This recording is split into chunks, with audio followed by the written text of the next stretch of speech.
Thanks for reading the Bible with me. Today we're going to read chapter 9 of First Corinthians. Am I not free? Am I not an apostle? Have I not seen Jesus our Lord? Are not you my workmanship in the Lord? If to others I am not an apostle, at least I am to you, for you are the seal of my apostleship in the Lord. This is my defense to those who would examine me. Do we not have the right to eat and drink? Do we not have the right to take along a believing wife, as do the other apostles and the brothers of the Lord and Cephas? Or is it only Barnabas and I who have no right to refrain from working for a living? Who serves as a soldier at his own expense? Who plants a vineyard without eating any of its fruit? Or who tends a flock without getting some of the milk? Do I say these things on human authority? Does not the law say the same? For it is written in the law of Moses, you shall not muzzle an ox when it treads out the grain. Is it for oxen that God is concerned? Does he not certainly speak for our sake? It was written for our sake, because the plowman should plow in hope, and the thresher thresh in hope of sharing in the crop. If we have sown spiritual things among you, is it too much if we reap material things from you? If others share this rightful claim on you, do not we even more? Nevertheless, we have not made use of this right, but we endure anything rather than put an obstacle in the way of the gospel of Christ. Do you not know that those who are employed in the temple service get their food from the temple, and those who serve at the altar share in the sacrificial offerings? In the same way, the Lord commanded that those who proclaim the gospel should get their living by the gospel.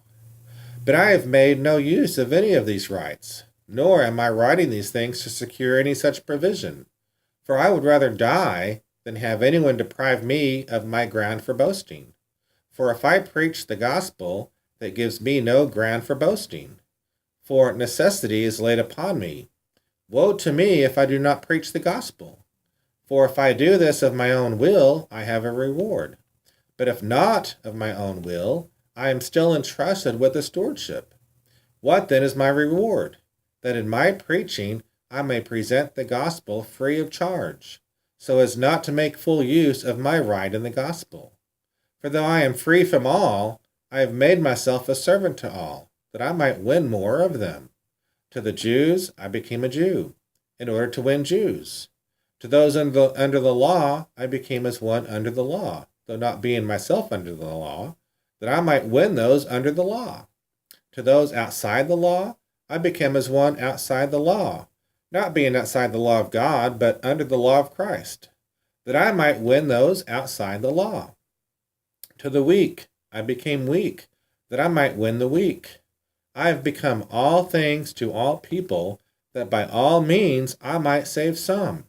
I do it for the sake of the gospel, that I may share with them in its blessings.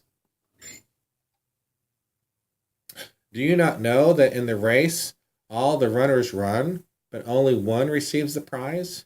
So run that you may obtain it. Every athlete exercises self-control in all things. They do it to receive a perishable wreath, but we an imperishable one. So I do not run aimlessly. I do not box as one beating the air, but I discipline my body and keep it under control, lest after preaching to others, I myself should be disqualified. Thanks for reading the Bible one chapter at a time with us. That finishes chapter 9 of 1 Corinthians. Have a great day in the Lord.